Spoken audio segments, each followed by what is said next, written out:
Hello વિદ્યાર્થી Gujarat academy ચેનલમાં આપ સૌ મિત્રોનું હાર્દિક સ્વાગત છે। તો મિત્રો આજે આપણે આહારના ઘટકો વિશે વાત કરીશું। જેના વિશે તો કે આહારના ઘટકો વિશે। હવે સૌપ્રથમ આહાર એટલે શું? તો કે જે સજીવ ખાય છે, જે જીવન ટકાવવા માટે જે સજીવ ખાય છે તેને મિત્રો આપણે સામાન્ય રીતે આહાર કહેતા હોઈએ છીએ। હવે આહારના 3 પ્રકારો પડે છે। ક્યાં ક્યાં? તૃણાહારી, માંસાહારી અને શાકાહારી। શું મિત્રો? તૃણાહારી, માંસાહારી અને શાકાહારી। ક્યાં ક્યાં? તૃણાહારી એટલે કે જે ઘાસ ખાય છે, માંસાહારી એટલે કે જે માંસ ખાય છે, અને શાકાહારી એટલે કે માનવ, જેનો સમાવેશ માનવમાં થાય છે। શાકાહારીમાં કોણ? તો કે જે લોકો માંસ, મટન, પ્રાણીઓ, ટૂંકમાં સિંહ, વાઘ જેવા પ્રાણીઓનો સમાવેશ શેમાં થાય? તો કે માંસાહારી પ્રાણીઓ।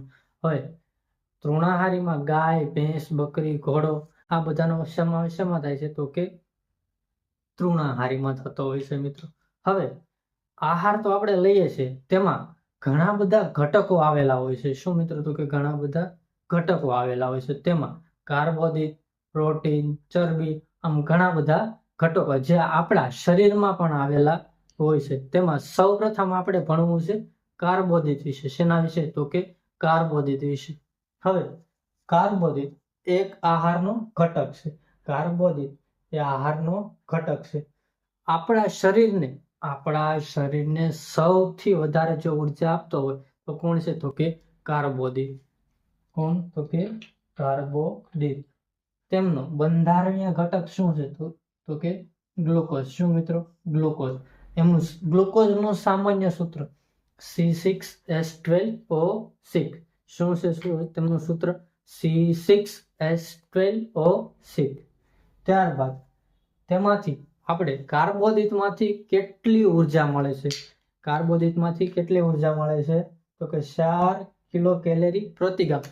1 ગ્રામમાંથી 4 કિલો કેલેરી મળતી હોય છે। કેટલામાંથી? 1 ગ્રામમાંથી। ત્યારબાદ કાર્બોદિતના 3 પ્રકારો છે। કાર્બોદિતના કેટલા પ્રકારો છે? તો કે 3। સ્ટાર્ચ, શર્કરા અને સેલ્યુલોઝ। સ્ટાર્ચ, શર્કરા અને સેલ્યુલોઝ।